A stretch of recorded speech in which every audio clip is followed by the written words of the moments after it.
Students, there are numerous kinds of thermometers in use. Different kinds of thermometers are used for different purposes. Some thermometers are discussed here. First is the clinical thermometer. Clinical thermometer is used mostly by doctors to measure human body temperature. It has a short range, that is 94 degree Fahrenheit to up to 108 degree Fahrenheit, or 35 degree centigrade to 42 degree centigrade. Near the bulb, it has a constriction. The advantage of the constriction is that when the temperature rises, mercury passes through the constriction.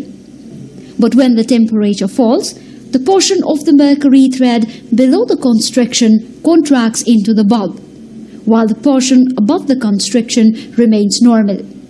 So, the mercury thread above the constriction remains there even when it is taken away from the body. Thus, it is easy to read the body temperature.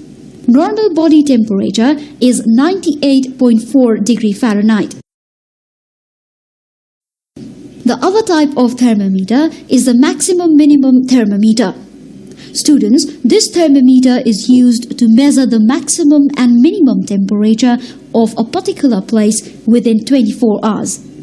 This consists of a U-tube with a small upright bulb at one end and a much larger bulb, A, at the other end. There is mercury in the bend of the U-tube. The space above the mercury in each limb is filled with alcohol. The limb A is completely filled with alcohol and the smaller bulb is partially filled. The alcohol bulb A is the thermometric liquid. As the temperature rises, the alcohol in A expands, and this pushes the mercury column down on that side and up on the other side. Students, this pushes the index C up. As the temperature falls, the alcohol in A contracts and the mercury column moves towards the alcohol in A. This moves the index D up, and index C is left behind where it was. Thus, lower end of D indicates the minimum temperature reached, and the lower end of C indicates the maximum temperature reached.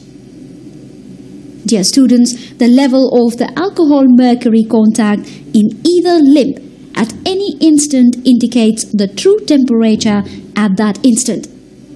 The instrument is reset for the next observation by drawing each index down with a magnet till it just touches the mercury. Laboratory thermometer. Students, this thermometer is the common thermometer. In structure, it looks like a clinical thermometer. It consists of a bulb with a long capillary tube. The bulb is filled with very pure and dry mercury. Near the bulb, there is a constriction. The constriction prevents immediate fall of the temperature and helps in reading the temperature. Students, the mercury expands due to heat. This thermometer is generally scaled to Celsius scale. This thermometer can measure the temperature to minus 37 degrees centigrade. The maximum temperature it can measure may differ, but it cannot measure a temperature more than the evaporating point of mercury. The highest temperature it can measure is 357 degrees centigrade because mercury begins to evaporate at this temperature.